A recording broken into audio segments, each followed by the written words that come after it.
ഏതൊരു insurance policy വാങ്ങുമ്പോഴും പ്രധാന ലക്ഷ്യം ആപത്തുകൾക്ക് നേരെ സാമ്പത്തിക സംരക്ഷണം നേടുക എന്നതാണ്. എന്നാൽ പലപ്പോഴും ആളുകൾ ചെറിയ പ്രീമിയം മാത്രം നോക്കി പോളിസികൾ എടുക്കുന്നു. പോളിസികൾക്കായി കുറഞ്ഞ പണം കൊടുക്കുമ്പോൾ ബാക്കി പണം സേവ് ചെയ്യാമെന്നാണ് പലരും കരുതുന്നത്. എന്നാൽ ഭാവിയിൽ പതിയിരിക്കുന്ന അപകടം പലരും കാണുന്നില്ല. പര്യാപ്തമായ കവറേജ് ഇല്ലായ്മ. കുറഞ്ഞ പ്രീമിയമുള്ള പോളിസികളിൽ കുറഞ്ഞ കവറേജ് മാത്രമാണ് ലഭിക്കുന്നത്. കാര്യമായ അപകടമോ രോഗമോ വന്നാൽ വലിയ സാമ്പത്തിക ബാധ്യത നിങ്ങൾക്ക് നേരിടേണ്ടി വരാം. അധിക സൗകര്യങ്ങളില്ലായ്മ. ഹോസ്പിറ്റൽ, മെഡിക്കൽ, ക്ലെയിം പ്രോസസ് എന്നിവയിൽ ആവശ്യമായ സൗകര്യങ്ങൾ കുറവായിരിക്കും. ചിലപ്പോഴത് റീഇൻഷുറൻസ് പോലും ഇല്ലാത്ത പോളിസികളായി മാറും.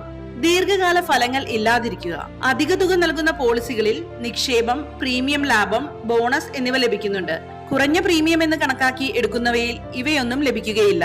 അതിനാൽ ഇൻഷുറൻസ് പോളിസികൾ എടുക്കുമ്പോൾ പ്രീമിയം മാത്രമല്ല, കവറേജ്, ഓഫറുകൾ, ക്ലെയിം സൗകര്യങ്ങൾ, ടേംസ് എന്നിവ മനസ്സിലാക്കുക. ശേഷം നിങ്ങളുടെ ആവശ്യങ്ങൾ അനുസരിച്ച് പോളിസികൾ തിരഞ്ഞെടുക്കുക. ഒരിക്കലും ചെറിയ പ്രീമിയത്തിനായി സുരക്ഷ കോംപ്രമൈസ് ചെയ്യരുത്.